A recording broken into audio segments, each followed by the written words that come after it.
Life Audio. Hey everyone, I'm excited to share this special preview of Faith Over Fear with you. Like our show, Faith Over Fear is also on the Life Audio Podcast Network and is designed to encourage you and help you grow in your faith. Hello, and welcome to the Faith Over Fear podcast, where we tackle our most pervasive fears with truth. Because life is too short for any of us to live enslaved. We would love to connect with you online. Just visit our show notes to learn how to connect with us.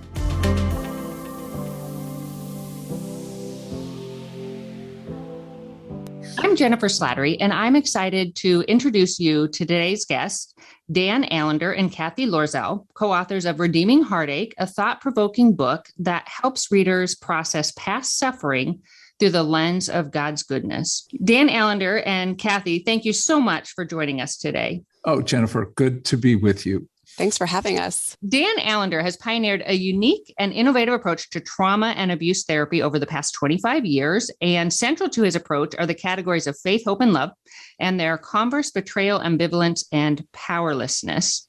Through engaging these categories and in learning to identify them in one's personal story, healing and transformation can occur by bridging the story of the gospel and the stories of trauma. So in 2011, the Allender Center was founded by Dr. Dan Allender and Rebecca Allender alongside Kathy Loerzel with the support of the Seattle School of Theology and Psychology to cultivate healing and train leaders and mental health professionals to courageously engage other stories of harm. And he's written numerous books, including the one that we're going to be discussing today, Redeeming Heartache, with co-author Kathy. And Kathy Loerzel, she combines a business strategy background and a deep understanding of the cultural landscape to her roles in the Allender Center and the Seattle School. She has held previous roles in the House of Representatives on Capitol Hill, in process and change management at PwC and IBM, and in leadership development in the wilderness of Pennsylvania.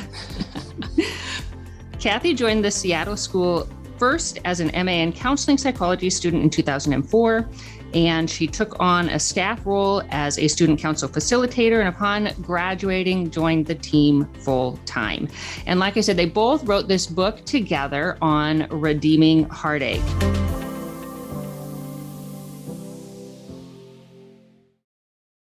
Hi, I'm James Seawood, one of the narrators on the Abide app, a premium ad-free biblical meditation experience. Join the millions of people who download the Abide app to reduce stress, improve sleep, and experience the peace of God every day. You can text the word peace to 22433 for a 7-day free trial of Abide. Just text peace to 22433, and you'll likely hear from me again on the app as I guide you through daily meditations or help you fall asleep and experience the peace of God. Hi, I'm Bonnie Curry, one of the narrators on the Abide app, a premium ad-free biblical meditation experience. Join the millions of people who download the Abide app to reduce stress, improve sleep, and experience the peace of God every day. You can text the word peace to 22433 for a 7-day free trial of Abide. Just text peace to 22433, and you'll likely hear from me again on the app as I guide you through daily meditations or help you fall asleep and experience the peace of God. So in the book, you both, I was really impressed with how you both validated trauma, all types of trauma. Why do you feel like that was important? Oh, Jennifer, in one sense, the word is such a byword today, and I'm appreciative of that. We live in a world that's east of Eden, and anyone who actually believes that we were meant for Eden has to say that no matter how good life is for you, the reality is we are not living in the world that we were meant to live in. And therefore, the reality of death, the reality of sin, the reality of betrayal, whether we're talking about capital T trauma, where there is deep violation of human dignity and honor, or what could be viewed as the more garden variety traumas of living in a fallen world, we are all affected in our body, in our heart, mind, in our relationships by that heartbreaking reality. And I think, if I can just put it this bluntly, we as the believing community have not acknowledged deeply enough how far we are from what we were meant to experience each and every day. And in that, no matter how normal your life seems, the reality is there are effects that we have to take into account to actually be able to mature. Absolutely. And Kathy, when you discussed a story with your son and you used it as an example of unpacking your story, like writing down, ordering, and unpacking our stories of harm, would you expand on that a bit? Yeah, so part of the research that's coming out now that is really kind of confirming the work that Dan's been doing for a long time and that we've been doing for the last 10 years at the Allender Center is that we all react to trauma in pretty much the same way, regardless if it's big T trauma, like Dan said, or little t trauma. Our bodies, our minds, our souls, we do three things. We fragment the story. We kind of break it all apart and put it in different parts of our body and our minds to save us from the reality of what's happening. We dissociate, we numb, we need to push it away because it's too much and it overwhelms us. And then we isolate in order to keep ourselves protected. And so what we did in the book was kind of talk about what does it mean to, since we're all going to experience trauma, there are two things that can happen. One is that when we experience trauma, it can turn into a traumatic event that's processed, that's cared for. It's still hurtful and hard, but it doesn't embed itself into our bodies, into our ways of being. We can actually heal from trauma if it's handled well enough, right? Or if it's not, it becomes an embedded trauma. And then we shift our life around. We shift our styles of relating around to keep us protected because we don't want to experience that pain again in the same way that we did the first time we experienced it. And so in the book, I tell two stories. One is my son, Liam, where he kind of goes through a trauma, but we handle it. And we help him retell the story. So in that sense, handle the fragmentation, because we know when a story is fragmented, our bodies can't actually release it. It stays. So we help him put together the story and tell it. We help him stay present and not dissociate, which helps him be able to relieve himself from the trauma, and then help him not to isolate, to stay connected. And then we tell a story about another person that, a made up person named Sally, to say, what's the impact if trauma isn't handled well at the origin of it? What's then the implication later? But then how does healing happen down the road, which is also possible, right? And so it's kind of showing the both of the options and being able to lay out the importance of care and connection in the midst of trauma. Wow, that's awesome. So Dan, I love this quote. You said, unresolved pain shapes our deepest fears and passions, and our fears and passions most deeply shape who we are and what we will become. So how do our unresolved pain, how does that really impact our fear and our anxiety levels? Well, it's such a good question, because more often than not, as Kathy put so well, we come to normalize our suffering. And then this is, to me, heartbreaking. We slap on our escape of suffering that actually we're trusting God now. My wife is involved in a Bible study where as one of the persons lost their husband. And within a week, when asked, how are you doing? She said, well, I'm trusting God, which means, at least in her terms, I'm not feeling the pain of this loss. So when we think that trusting God is escaping what the Psalms call us to, and the Psalms are worship. The Psalms are more than mere poetry. They are what was used in the worship in the temple of God, which includes Psalms that take God on. Psalm 13, Psalm 44, Psalm 88, where you hear the people of God saying, you sold us down the river and didn't make a penny off of our sale. We often think that's a lack of trust. But when we begin to name what's really roiling inside of us, our confusion, our heartache, our deep questions about God's faithfulness and goodness, he actually calls that worship rather than rebellion. as long as we're engaging him, so to speak, face to face. So when we begin to address heartache and trauma, as Kathy put, if you cut it off, it stays in your body and shapes how you engage every person in your life, how you're going to engage your spouse, how you're going to engage your friends, but ultimately how you're going to engage God. So where we become less human, we actually become less godly. When we become less engaged with what's really happening with us internally and externally, we're actually participating in a form of self-deceit. And that is not the truth of God. So what we're inviting people to is, can we open the door to trauma in a way that actually provokes the deep questions of, look, we all feel to some degree like an orphan who's been abandoned. We feel to some degree like a stranger who doesn't fit any longer. And we feel in some ways like a widow or widower who has lost something of the core of love. And those archetypes, those key archetypes found particularly in the Hebrew Bible, are central to our understanding the nature of living east of Eden, what it means to have to engage the issues of trauma.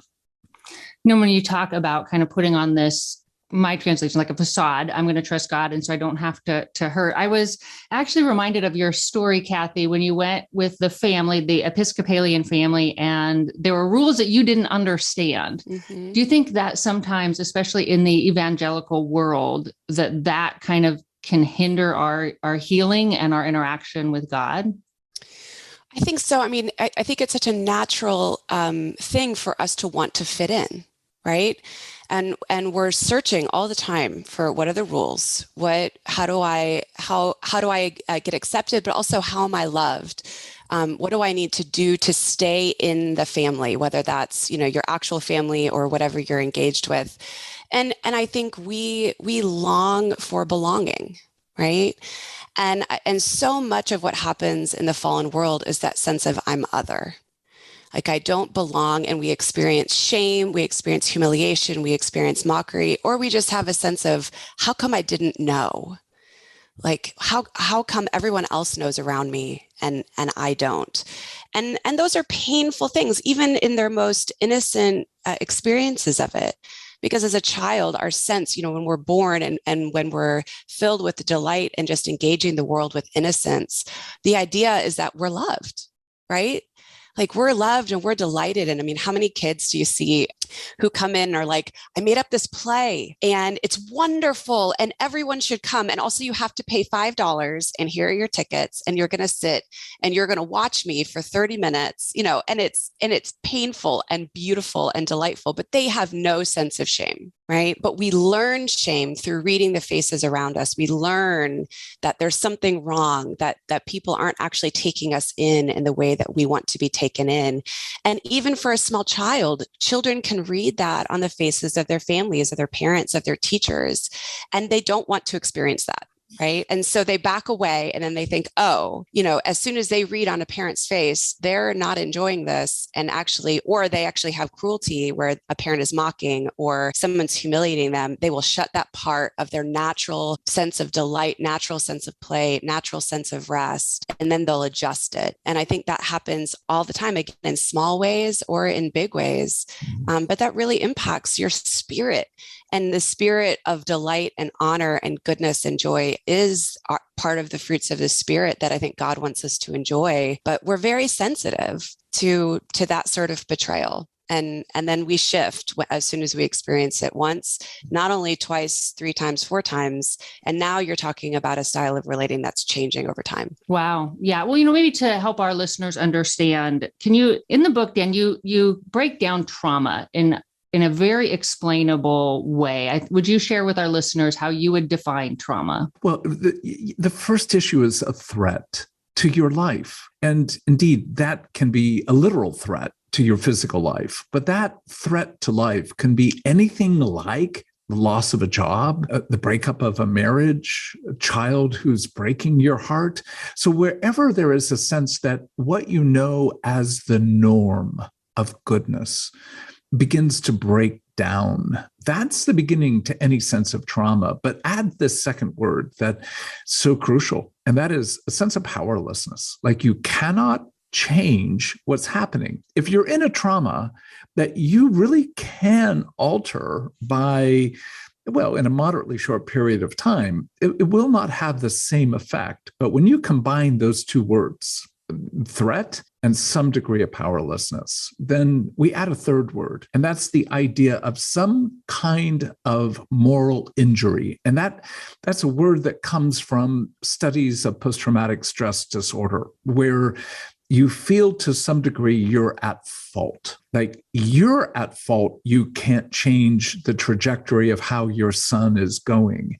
And the trauma of how he's living, combined with a sense of powerlessness, and then your own self-blame, those three factors lead to the very thing that Kathy was putting words to, fragmentation. Literally, in the middle of trauma, the left hemisphere, particularly what's called Broca's area and the left frontal lobe, begins to shut down.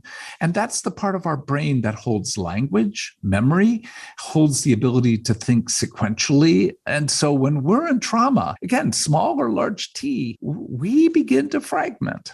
And in that fragmentation, especially if we are powerless, we feel overwhelmed.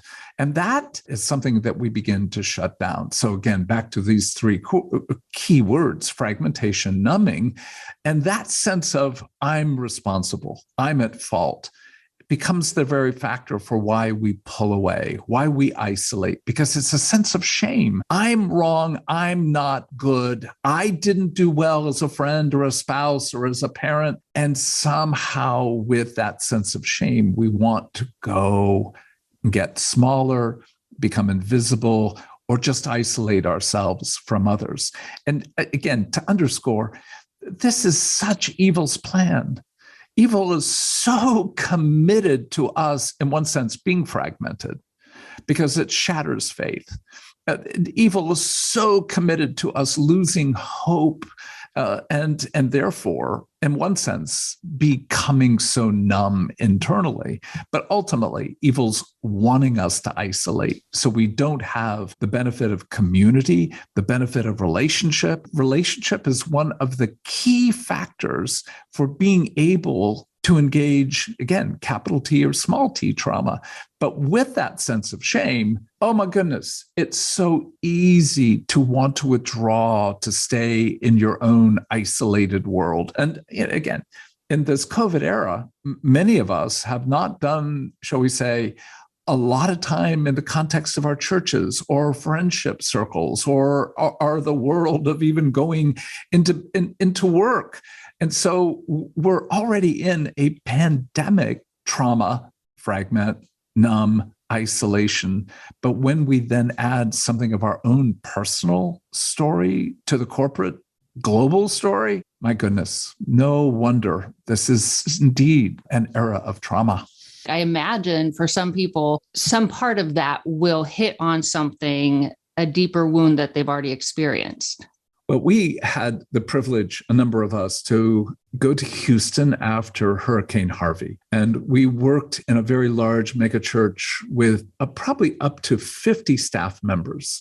And we kept, very anecdotal records. But what we discovered was only 4 people out of 50 actually talked about the trauma that came as a result of their homes being flooded, et cetera, et cetera. What that trauma brought up is exactly what you're putting words to, Jennifer, and that is the traumas that related to their family of origin, to struggles in their marriage, to issues with their children. And in one sense, trauma not only begets trauma, but trauma exposes unaddressed trauma. And that just feels overwhelming because if you're in the middle right now of a real significant heartache with your spouse, the idea that it's going to bring to the surface matters of your past sexual abuse, matters of significant humiliation when you were 14, 15 years of age, you can see why the idea of let me just numb, let me just escape. Let me just trust God. I'll just get over this. And in that sense, it seems cruel, but it's such a sweet, hard invitation from God to, you don't have to resolve everything from age 14, but will you at least turn your eyes and say, there's more here. There is more to engage. And we talk about this key phrase, and that is, can you come to your trauma, current and past, with kindness? When Paul says in Romans chapter 2, verse 4, it is the kindness of God that leads to repentance. We cannot approach the heartbreak or our own failures, which have added to our trauma. That's what I mean by trauma begets trauma. We can't approach it with a kind of ruthless commitment to resolve.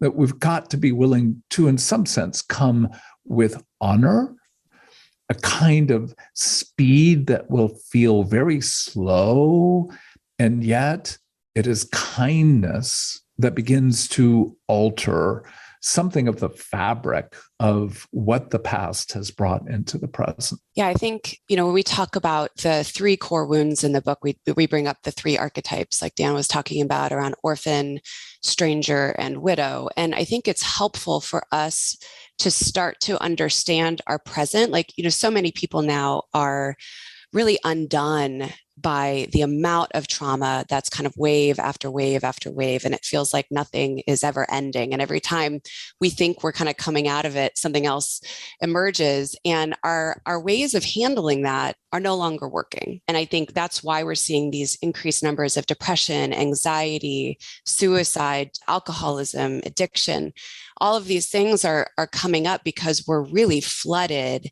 And as Dan said, what that brings you back to is all of the past places that your trauma has not been healed, attended to, even if it's small things, that our current way of handling those is no longer working or available to us in the same way that it was. And so we're in crisis for many people. Dan and I have been traveling all over the country for the last, 6 to 9 months. Well, me more than Dan, but Dan's still kind of been cloistered in Seattle. But as I've been going out on the road, people are really struggling, especially in churches, because the churches, their worlds have been flipped upside down, and their structures that they held on to for so long as being kind of the normative structures that they could rest in are not working. And in some ways they shouldn't, because they were maladaptive, right? But now they're at this place where they're needing handholds to understand what is going on, what is coming up for me, because the way that they're handling their current crisis is directly related to how they experienced harm in their origin stories. And so the beauty of the orphan, stranger, and widow is it gives you language and categories for what happens. So let's talk about the orphan just for a second, right? The orphan's core wound is that at some point in their life, they realized no one's coming, and that whatever they need from other people is either not reliable or sets them up for more harm and humiliation. And so they have then shifted into self-reliance. I can only need what I can actually give myself. I don't want to trust other people, so I'm going to be hypervigilant. I'm going to have a lot of control. Well, if that's what you're learning as a child, that's adaptive behavior, right? That's because you learned that what you really needed wasn't available to you. So thank God you shifted and survived. But now as an adult, now you're trying to manage being married, having kids, being in community, and your way of interacting with the world is, I can't need you, I'm not going to need you, and I'm going to have an intense amount of control over my life. Well, anyone who's trying to come in and connect with you is going to have a hard time, but it's because you're actually scared. It's because you've actually experienced humiliation and harm. And until you go back to where those origin stories happened, you can't fix the present. So you can't just be in marriage counseling and be like, okay, I'm going to try to receive your care now. That's not going to work for someone with an orphan wound. They need to go back and understand, God, gosh, this is because I had to only need what I could give myself. And now I actually have more needs, and I have a husband who's actually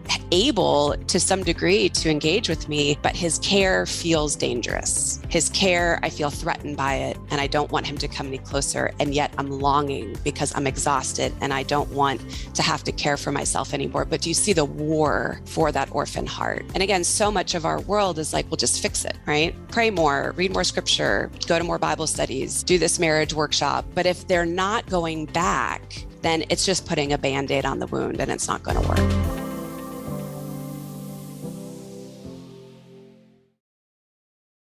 Are you concerned about tensions in the Middle East? Do you wonder where we're currently at in the biblical timeline? Are we really in the last days? Hi, everyone. I'm Dr. Carl Muller with the Inside the Epicenter podcast. Every week, my co-host, best-selling author Joel Rosenberg and I answer those questions and more. You'll hear inside knowledge of our meetings with leaders at the highest levels of government in the U.S., Israel, and the Middle East, equipping you to filter the news with biblically sound insights. Find Inside the Epicenter on your favorite podcast app, or go to joshuafund.com to listen and subscribe. I'm Scott from the History Unplugged podcast. History can be a bit of a tongue twister with its weird-sounding names of people, places, and things, but it really isn't that confusing. History is the story of who we are and how we comport ourselves while soaring to victory in battles over forts, seaports, and cities that fortunately thwarted the schemes of villains and their blood sports, like the 1415 Battle of Agincourt. It's about legal battles in courts, about the contortion of torts over the retorts of consorts that turned into kangaroo courts. I exhort you to listen to History Unplugged on the podcast player of your choice, and you can listen to it while wearing shirts, shorts, skirts, skirts, or jean jorts.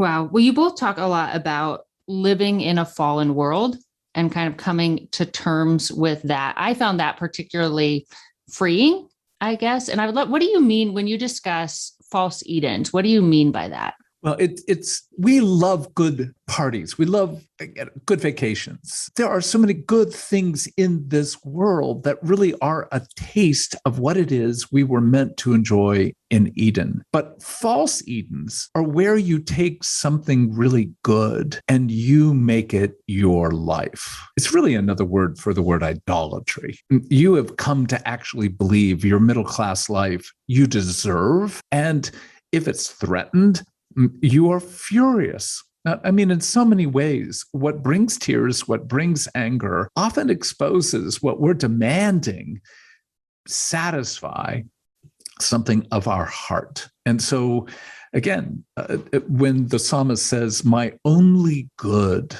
on this earth is you," he's not saying that he's eschewing a good meal or a good conversation. Ultimately, what's being said is, what really is the core of what you worship?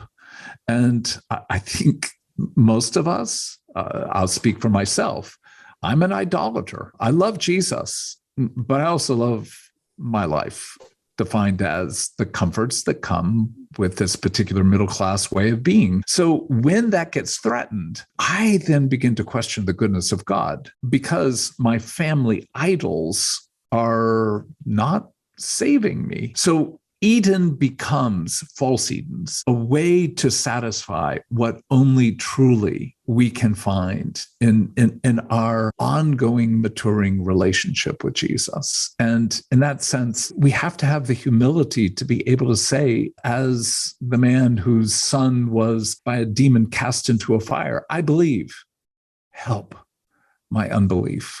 I'm a believer. I'm also an unbeliever. But the key word here is, I need help. And what we want to offer in the book is indeed what we've had to struggle with regard to our own stories, where we have felt orphaned or estranged, that sense of not really feeling like you fit, or where, again, love has been lost to death in some form. So can we step into the reality of where there's loss, but can we also step into the reality of how we've tried to assuage or resolve or moderate the loss so that we don't feel it as deeply. And again, if I have a bad headache, I'm going to take an aspirin. But if I begin to depend upon that aspirin in a way in which I'm not actually being willing to do the hard work of asking, why am I under so much tension? Then even the aspirin becomes a false Eden. Wow. Yeah. Kathy, you talk about how we store like our trauma in our bodies and how our bodies can't differentiate between big and small trauma. So what would that look like for somebody if they're kind of experiencing that? I think, again, as Dan said, when our left and our right brain, if our left brain is the one who creates meaning and sequential understanding of what happened, our right brain is the one that holds onto the body memory of what happened to us.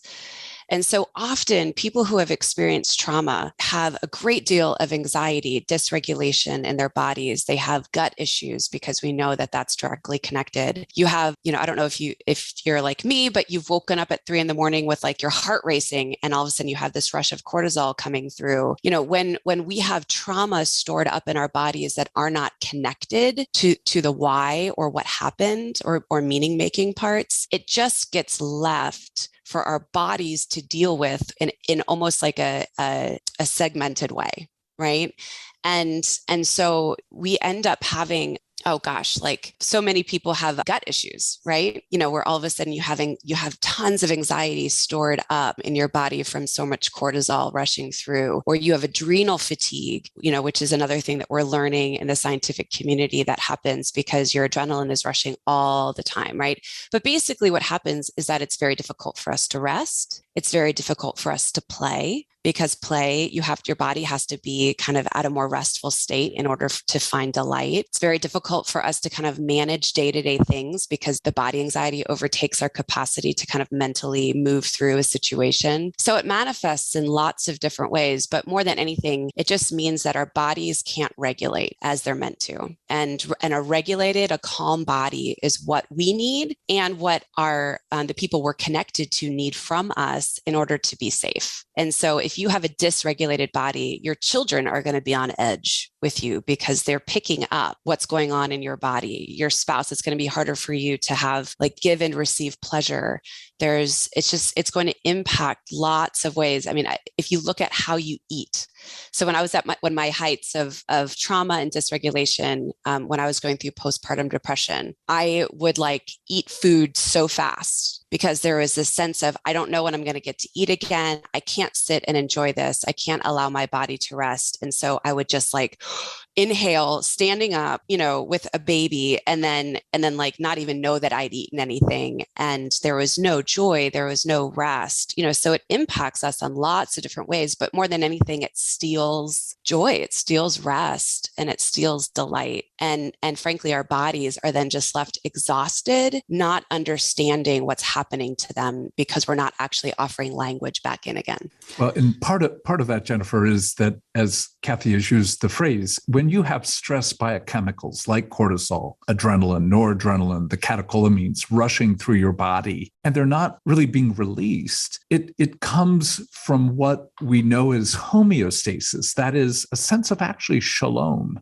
a peace, to what's called allostasis, which is we've ramped up to a new level of normal, but that new normal is actually creating inflammation in our body. And so whenever you've got the word itis after something, colitis, arthritis, we're actually talking about the primary means of illness comes from your body's inflammation coming from stress biochemicals. So we've been able, and not we, Kathy and I, but the medical community has been able to see a very strong relationship between the non-metabolized stress biochemicals, cancer, heart disease, arthritis, almost all the core, shall we say, bases by which people die of illness actually is a response to stress, i.e., a stress-related trauma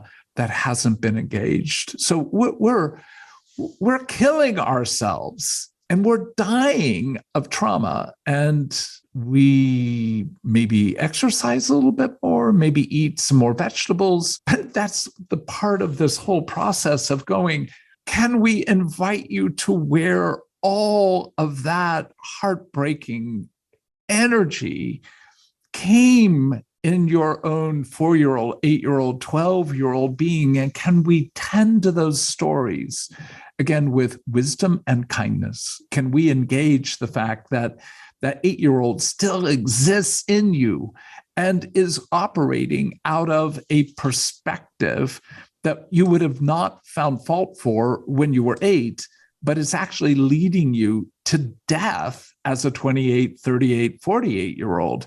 This is really where the question of, do we trust God that he really wants to heal and that healing is possible, maybe never complete, at least in this lifetime, and yet profound and able to open up new realms of just goodness and freedom. You both talk about wrestling with God. So why is that important? Well, I keep going back to the Psalms. It's important because it's biblical. It's important because Jacob, who basically, the word means who's deceived and deceiving, becomes Israel, the one who wrestles with God. So the very name of the people of God, Israel, in Hebrew means the ones who wrestle with God. So there is something about that notion of, will you engage me? Will you bring both your heartache, your anger, your desire, and in some sense, your faithlessness to me? Because somehow in this process of engagement, we all know that relationship changes our lives. A single presence of a good person in an elementary school child's life can change the power of the bullying and the despair that's there. Well, if we know that at a human level, why wouldn't we actually believe that the ultimate relationship with God actually could change us if we were true to who we are in the midst of that? And the notion that we need to approach God with a certain pretense of, oh, you're all good, we trust you, it's always good to trust you. Well, again, I keep coming back to, well, how is it that the Bible is shaping your way of engaging with God, particularly as you read the Psalms, but not only the Psalms? Yeah, scripture is madness. The stories are, if you actually look at it, not from a sense of like, oh, this is the word of God and it's beautiful. It's like, all that's true. But have you really read the stories? Like and God isn't afraid of telling the whole story. Like if God just wanted us to just trust, and like he would tell a much easier story to look at. He wouldn't include, the rapes and the adultery and the murder and the vengefulness and the genocide. And God knows our hearts. He knows what it means to be human because Jesus has been on this earth, and Jesus wrestled with things that were coming at him, and then continue to tell stories and stay settled in the midst of it. So I just think that God actually invites us to that, but then our denial to do so is actually, I think, joining with evil to keep us dead inside. Because if we're really honest, this is a very harsh and difficult world, and it doesn't turn out well for a lot of people. And yet God is still sovereign and good. Well, wrestle with that. Are you alive? Are you paying attention? This is horrible and beautiful at the same time. Both are true, and both need to be looked at and understood, or else are we really getting to the heart of God? God is not afraid to tell the truth. He's not afraid of the truth of our stories or his story or Jesus's story. And that simple phrase, my God, why have you forsaken me? The first verse of Psalm 22. But it also holds the trust of Jesus with regard to the goodness of his Father. Not my will, but yours be done. That's, shall we say, the depths of maturity is to cry out, but also to know the one to whom you are crying out is so good. Yes. But if we take the goodness and refuse to cry out, there's truly a loss of humanity, and therefore ultimately a loss of what it means to be like Jesus. That's beautiful. Well, I really appreciate you both taking the time to talk to our listeners. If you like what you heard, I encourage you to subscribe to the show wherever you get your podcasts and check out Jennifer's catalog of inspiring episodes. Everything you need to know is in today's episode show notes. We'll be back next time with a brand new episode of Sparkle Speak. Thanks so much for listening.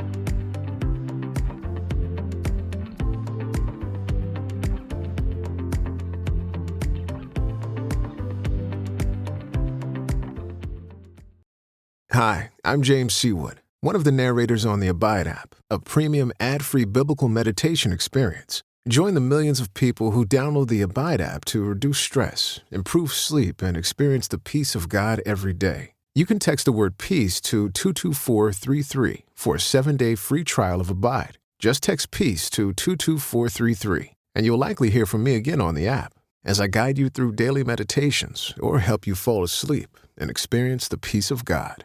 Hi, I'm Bonnie Curry, one of the narrators on the Abide app, a premium ad-free biblical meditation experience. Join the millions of people who download the Abide app to reduce stress, improve sleep, and experience the peace of God every day. You can text the word PEACE to 22433 for a 7-day free trial of Abide. Just text PEACE to 22433, and you'll likely hear from me again on the app as I guide you through daily meditations or help you fall asleep and experience the peace of God.